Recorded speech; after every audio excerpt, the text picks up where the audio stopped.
Yeah, we got to do what it takes to win the game, and everyone's got to do their job. That's the most important thing. Coaches and players. That's the bottom line. Now, what does that take? It takes a lot of things. You know, we can list all the things, but you probably heard me say those, what it takes to win these games over and over again, so I'm a broken record. But if we win the turnover battle, our chances increase of winning the game. If we win the X plays, you start going through all the different things, and there's a lot that goes into it. But at the end of the day, the number one goal is to win the game. Over here, Dan Home. Obviously, the weather forecast could be cold. There's maybe a chance of some snow on Saturday. Just how are you guys prepared for that? Yeah, we were out there today, and it's the good thing is we've had that weather the last couple of weeks, and so doesn't affect us at all. It's the same for both teams, and that's what you expect this time of year in Big Ten football.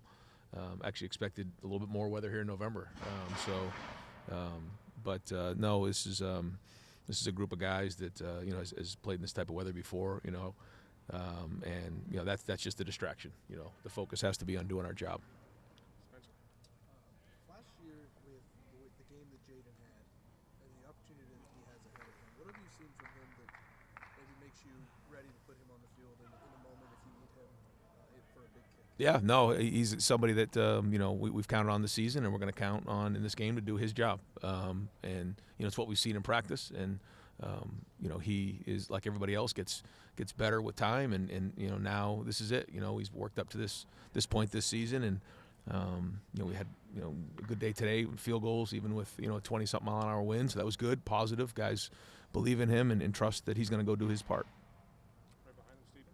Yes, Brian, just for the sake of getting out there, one last update No. No, but we did have a good day. Everybody was out there, and so we'll see how the next 48 hours go. That's an update. Ryan, when you've talked about keeping the routine the same this week, Yep. tomorrow is Thanksgiving. There's no classes the whole day. Right. You also have probably something with meals, families around. Like, what is the plan for tomorrow to keep that normal, knowing it's not normal? Yeah, no, we want to, we used to practice really early in the morning, and then, we kind of changed that, moved it back to keep it as normal as we can, but we also want to make sure that guys can get around their friends and family and enjoy Thanksgiving. But the work's the work. We got to get that done. These guys know that. They know what's important right now. These are the types of sacrifices you have to make when you're doing what we want to do. But at the same time, we will get out of here a couple hours early and make sure that everybody can have, dinner with their family and friends. A couple more, we'll go to Bill. Last year, Officer Sarabone was a role player. This year, he's held down the left tackle spot. He's done very well. How important has he been Yeah. to this team? Again, he was not even supposed to be Right. on this tackle. No, you're right. That's a guy that probably doesn't get enough mention. You're right. But when you think about how each guy impacts the game, it's like everyone is so critical. And especially in games like this where everyone's going to have to do their job at the highest level.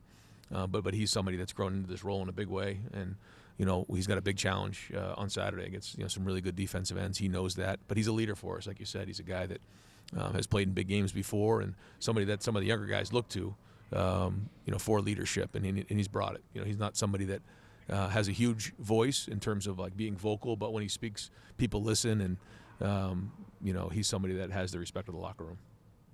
I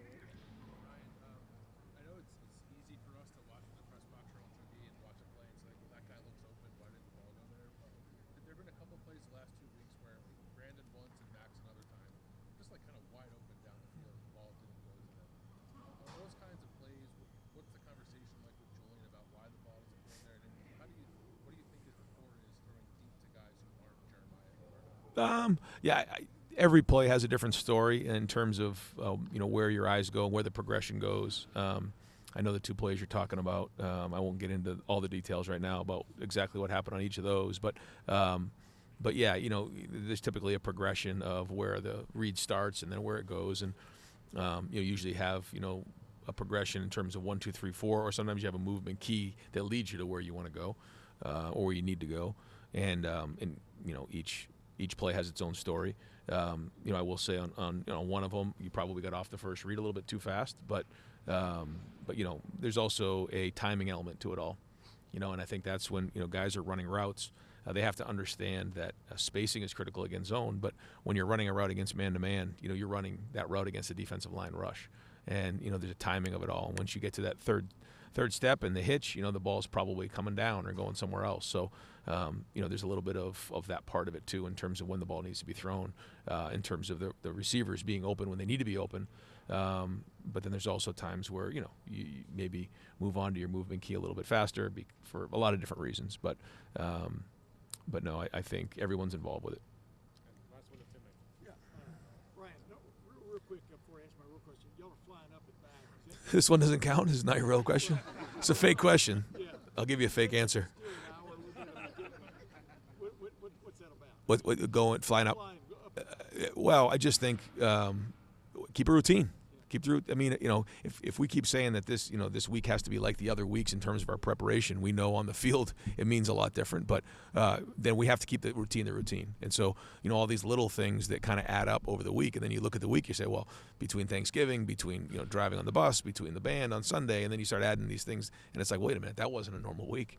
It's just so, and I know that the past 4 years hasn't worked. So you got to look at these things and try to figure out how to make them better and what you got to do to make sure that you're getting the job done. So this is just one little thing that we wanted to get done to make sure it's as routine as possible. Road trip to road trip. Yeah.